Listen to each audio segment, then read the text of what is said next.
Alright, magandang gabi po sa inyong lahat mga kababayan, Batang Maynila to. Kahapon po ay sumumpa si Baste Duterte bilang bagong presidente ng PDP Laban o Padapa, mga kababayan. PDP Padapa. Siya po ang bagong national president ng Partido Padapa. At nangyari po yan kahapon. Andyan po sa Santa Mesa, Maynila. At ang nag-administer po ng oath ay walang iba kundi si Alfonso Cusi, ang kanilang national chairman, sa presensya po ni Robin Padilla at Bongo. Ang oath-taking daw marks a new chapter for PDP Laban as it continues to strengthen its leadership and expand its reach nationwide. Sa pamumuno daw ni Duterte, ang party po reaffirms its commitment to uphold its core principles and advance its mission of delivering genuine public service to the Filipino people.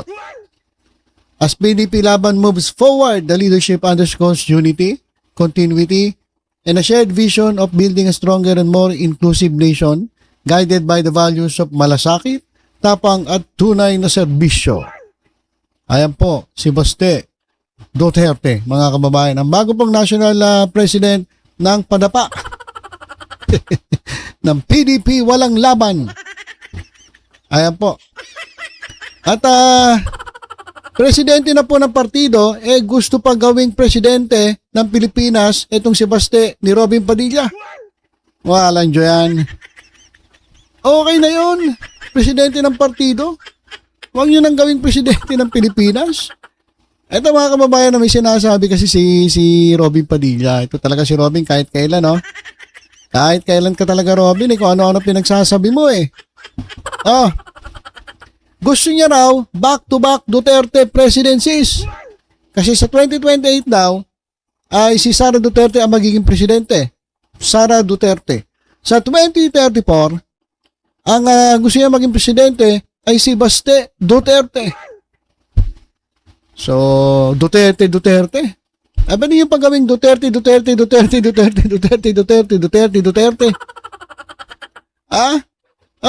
Sino susunod kay Baste sa 2034? Kailan ba yan? 6 years. 2040. Ito yung magiging presidente sa 2040. Ayan. Isa pa ring Duterte. Gusto niyo ba ng ganyang presidente, mga kababayan? Pagkatapos daw ni Sara Duterte, Baste Duterte naman ang susunod. Pagkatapos, si Kitty Duterte. Ayan po. Total, magaling naman tumambling-tumbling at magpataas-taas ng paa, pwede ng presidente ito. Mga kababayan. Kasi, sa tingin ko mga kababayan, parang ano na parang wala na atang napakababa na ata ng qualification para maging presidente para kay Robin Padilla. Mga kababayan, napakababa na ata ng qualification para maging presidente kasi gusto ni Robin Padilla si Sara Duterte raw sa 2028. Tapos itong si Baste Duterte, naging presidente lang ng Padapa, gusto niya maging presidente ng Pilipinas sa 2034. Kaya sabi ko, dire-diretsuhin niyo ng Duterte. Pagkatapos si Baste, Kitty Duterte naman, 2040. Pagkatapos nun, si Paulo Duterte. By that time, may anak na si Kitty Duterte, gawin niya ulit presidente. Anak ng teteng, Parang napakababaw na ng qualification sa pagiging presidente. Kung sino-sino na lang, ganun na ba yun? Robin Padilla? Para na lang, ano-ano na to? Parang hindi na natin iniisip ang bayan Iniisip na lang natin yung partido. Iniisip na lang natin yung mga kaalyado. Iniisip na lang natin yung inyong political career. Parang hindi nyo na iniisip ang ating mga kababayan yan.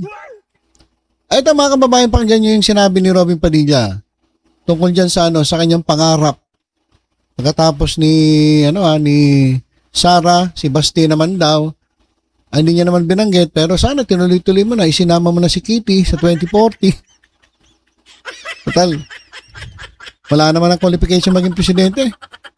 Ito, pwede naman to, tumatambling-tambling eh. Di ba? May ikot-ikot, kaya niya pa ikutin ng bansa natin. Pataas-taas ng paa. Yan, mga kababayan. Ano ba yan? Pang-presidente ba yan, Robin? Ano ba yan? Pakinggan natin si Robin Padilla doon sa kanyang talumpati. Doon nga sa gusto niyang mangyari. Nasabi niya, wala ang pinakamagandang mamuno sa atin, kundi isang Duterte. Napakinggan natin si Robin. Ko pong dinasal nito. Dahil alam nyo, walang pinakamagandang mamuno sa atin, kundi isang Duterte. Nabigyan lang to ng no? Nabigyan lang. Kumbaga, natanggal lang yung pagiging pagiging convicted. Natanggal kasi yung kanyang pagiging convicted. Kumbaga, nabalik yung kanyang karapatan. Na bumoto, karapatan na mapwesto sa gobyerno. O dahil nga po dun sa absolute pardon na binigay ni Duterte. Ganun po katindi ang utang na loob ni Robin Padilla sa mga Duterte. Kaya ganun na lang yung kanyang talaga namang kasi bilang convict ex-convict eh. 'Di ba? Mawawalan ka na ng karapatang bumoto, karapatang humawak sa pwesto. Pero naibalik yun eh dahil kay Rodrigo Duterte, dahil doon sa absolute pardon.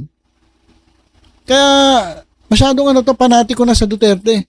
At hindi na iniisip ang taong bayan, iniisip na lang yung kanyang utang na loob. Ibali sana kung lahat ng Pilipino may utang na loob eh. Kay Duterte wala naman, ikaw lang ang may utang na loob.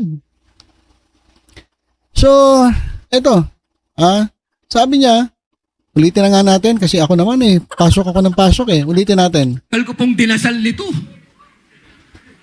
Dahil alam nyo, walang pinakamagandang mamuno sa atin, kundi isang Duterte.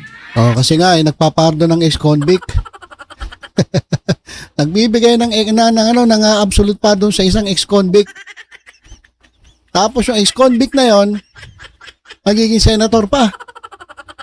Kaya maganda raw ang umupo ay isang Duterte. Ano pa? Kung meron tayong future president na Inday Sara Duterte, magkakaroon din tayo ng future president pa na Baste Duterte. Si Baste naman, nguya lang ng nguya. Nguya lang ng nguya si Baste. Siguro sa isip-isip ni Baste, wala si Robin, si Raulo ata. Ano-ano sinasabi na ito? Duterte! Duterte! Duterte! O, di ba ang sarap isigaw niyan? Para kang naka 5 kilong kape. Ko pong dinasal nito. Okay, so ayan mga kababayan, grabe, pil na pil talaga ni Robin Padilla.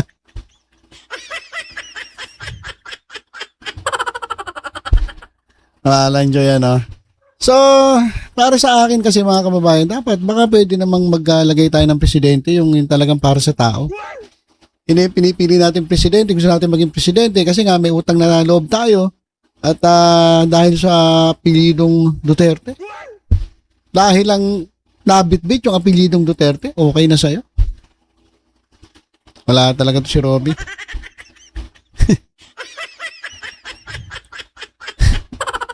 Marami nga nagsasabi, marami ako nakikita mga komento. Ibang-iba po si Rodrigo Duterte sa mga anak niya. Napakalayo. Napakalayo po. Kaya kung si Rodrigo Duterte nagustuhan ng tao maging presidente, dahil nga patapang, against sa corruption kuno, against sa drugs kuno.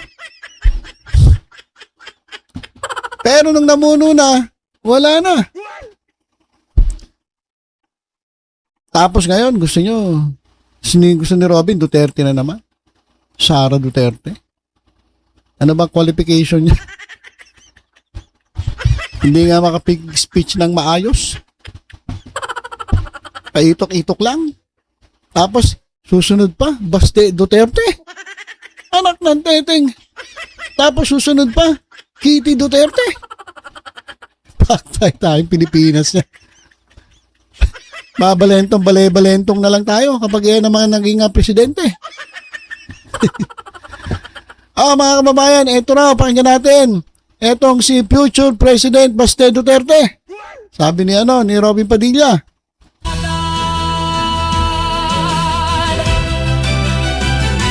Sa kalsada man o sa gitna. Magandang... Akala ko tatapusin pa yung kanta eh. Sige, upo lang kayo. Relax lang. Kaya naman ang nguya to. Itapon mo muna yung balbalgam na yan. Sasalita. Nguya na nguya. Magandang hapon sa inyong lahat. Former Speaker Bebot Alvarez, Senator Bongo, Senator Padilla, Mike Defensor, Chairman Alcusi, Congressman Leandro Leviste, Attorney Jimmy Bondoc, Attorney Vic Rodriguez, Attorney JB Hinlo, Attorney Topacio, Philip Salvador, Idol, and my idol, Harold Respiso. Attorney Lambino, General Esperon, good to see you, sir. And yung mga hindi ko nabanggit, sa susunod na napagkikita natin. Baka nagtataka kayo, tumahimik ako eh. Tumahimik ako pagkatapos ng midterm elections. Kasi, wala, talo si Marcos sa Davao eh. Nagpahinga lang ako. Kailangan ko magpahinga kasi 2 taon kaming binanatan doon sa Davao. Yung ginawa ni Bangag, yung alam nyo na yung ayuda, yun naman yung paraan nila. That was a form of indirect vote buying prior to the campaign period. Yun talaga yun. Yung ginamit niya, so sinabi ko naman sa mga taga Davao, tanggapin nyo lang. Total, buwis nyo man yan. Yung nagsikap dyan, para may pera yung gobyerno, pera nyo rin yung kinukuha nyo. Hindi yan galing sa kanya. Pero yung Grabe, no? Tingnan niyo mga kababayan, yung katawan ni Baste Duterte, panay tato. Kaya nang hinamon to ni General Torre, sino ba nagsabi nun? Nung umatras to, sabi, may nagsabi eh. Hindi nakalimutan ko sino nagsabi. Sayang ang tato. Panay tato. Grabe mga kababayan. Gagay mong presidente. Robin Padilla. Pati leeg. Pati leeg tad ng tato. Wala namang masama sa tato. Kaso, yung mere presence mo, yung physical appearance mo, pwedeng pwedeng makapag-sabi kung anong klaseng tao ka. Di ba? Pero ewan ko, sabi nila, don't judge the book by its cover. Kaso hindi naman siya book. Hindi naman siya book, tao siya eh. Hindi mo pwedeng i-apply yung don't judge the book by its cover. Kasi hindi naman siya book. Diba? Pero, no offense sa mga may mga tato. Pero kasi, magiging presidente natin, tad ng tato. Anak ng teteng. Yeah. mga taga Davao matatalino na, they are intelligent voters. Akala kasi, yung claim ng mga kalaban, na kami mga Duterte daw, mga authoritarian, yun, mamatay tao, kaya takot lahat. 2 million, matatakot namin yun. Di bukas patay na kami kung takutin namin 2 million na yan. It is a very highly democratic city, actually. Pagka pumunta kayo, that is why, awa ng Diyos, pasalamat ako, sa Davao ako naging mayor kasi ang mga tao dyan, alam nila anong gagawin nila at mahal nila yung lugar nila. Kaya kahit pinahihirapan kami, okay lang man, politika. Tapos, Marcos lang. Alam naman natin sa tatay pa lang yan, kawatan.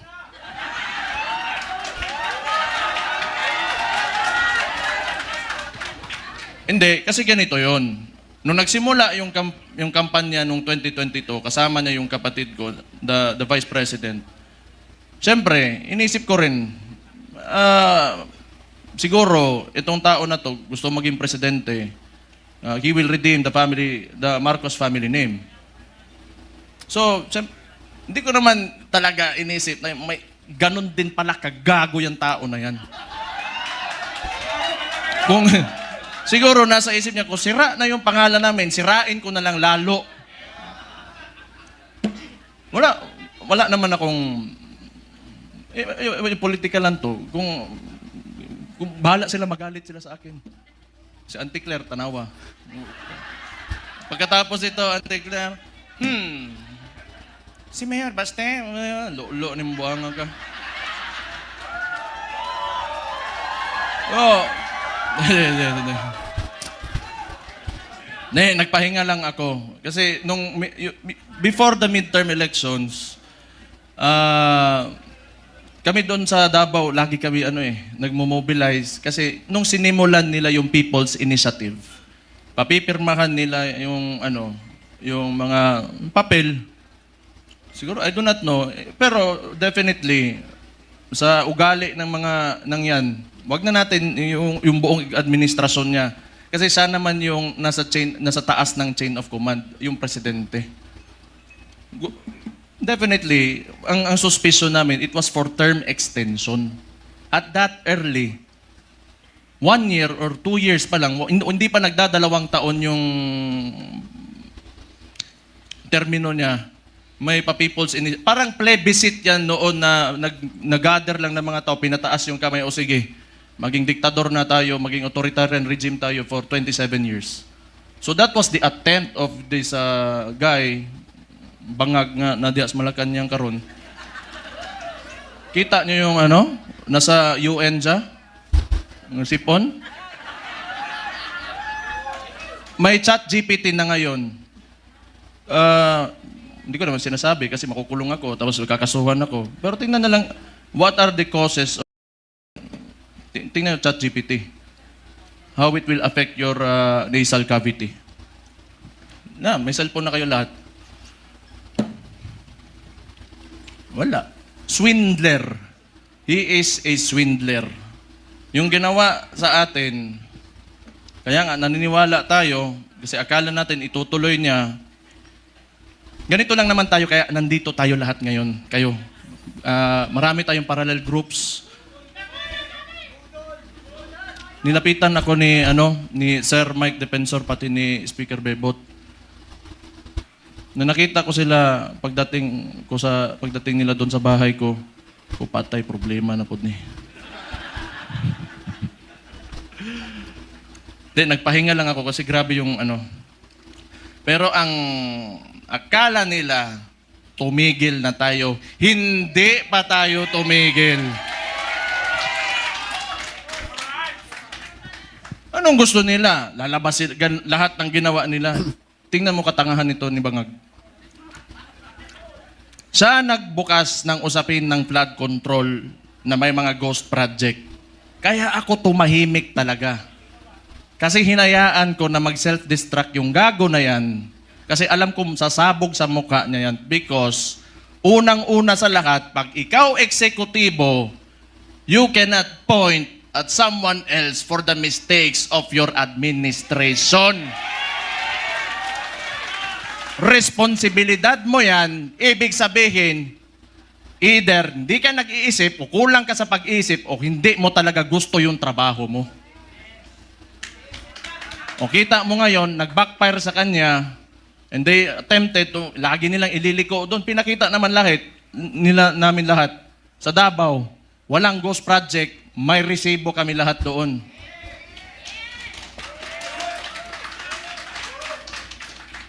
Tingnan nyo, anong resulta ng ginawa nila? Kasi tinawag na natin yan, yung 2024 is the most corrupt budget or the 2025, yung sinabi ni Sid Ungab nung panahon. Hindi, lahat yan kasi siya yung nakaupo eh. The most corrupt. Bakit di sila makakilos ngayon na tumaas yung presyo ng langis? Walang pera. Bakit di nila kayang babaan yung VAT, yung panawagan ni Leandro Libiste? Di nila kaya kasi wala nang silang nanakawin pa.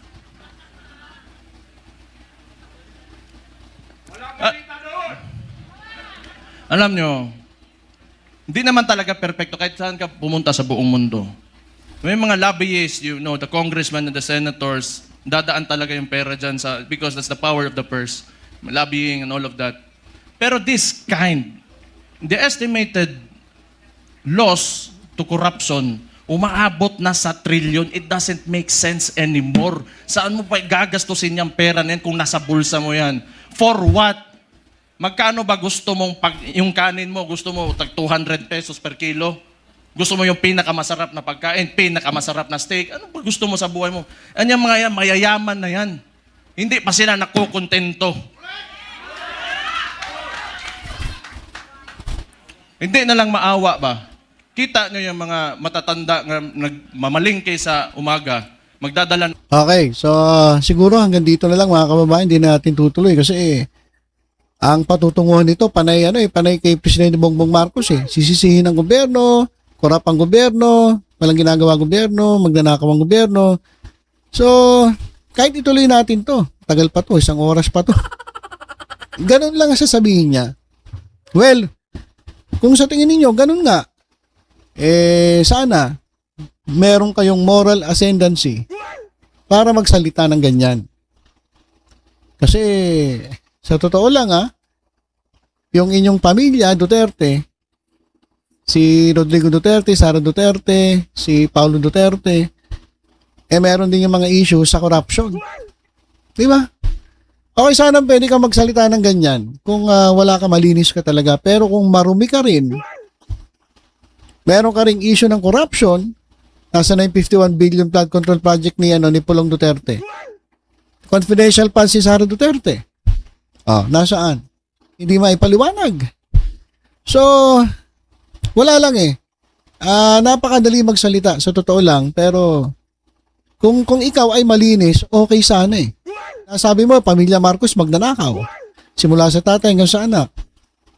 Bakit? Ang pamilya Duterte ba, hindi nyo nga maipaliwanag yung mga akusasyon sa inyo. Hindi nyo sinasagot. Di ba? So wala rin mga kababayan Kaya nasa atin po talaga. Nasa atin po mga kababayan ang desisyon kung sino po talaga ang gusto natin maging presidente sa 2028, 2034, at 2040. Kasi gusto ni Robin Padilla, sa 2028 si Sara, 2034 si Baste. Tapos sa 2040, ewan ko kung gusto ni Robin Padilla maging presidente si Kitty Duterte. Ayan. Nasa atin pong mga kamay, mga botante ang kahinat na ng ating bansa. So, hanggang dito na lang po siguro mga kababayan. Eto si Robin Padilla, sa totoo lang, kaya siya nagsasalita ng ganyan kasi nga sobrang laki ng kanyang utang na loob sa mga Duterte. Pero tayo naman, na wala tayong utang na loob sa mga Duterte, mag-isip tayo. Kasi si Robin, naintindihan ko yun Kasi nga, ang laki ng naitulong sa kanya ni Duterte. Sa atin. May naitulong ba sa atin? Yung panahon ng pandemya, may naitulong ba? Ang ginawa habang tayo naka-lockdown, pinagsamantalahan. At kumita. Sa pamamagitan ng Parmali. Diba? One big happy Parmali nga So, yun po lang mga kababayan. Huwag po kayo maniniwala dito kay Robin Padilla. Sa totoo lang, karapatan nyo pong mamili kung sino ang gusto ninyo nga maging presidente. So sana, wag po maging mababaw ang inyong tingin sa magiging susunod na presidente. Dapat makuha tayo ng presidente na magaling, para sa tao, matalino, hindi yung itok-itok, at hindi yung may issue din ng korupsyon. Piliin po natin yung malinis at para sa taong presidente sa 2028 at sa mga darating pang mga panahon. So, yun lang po muna mga kababayan. Tutok-tutok lang po dito sa Batang Maynila Toid sa iba pang updates. Ingat po tayong lahat. God bless po.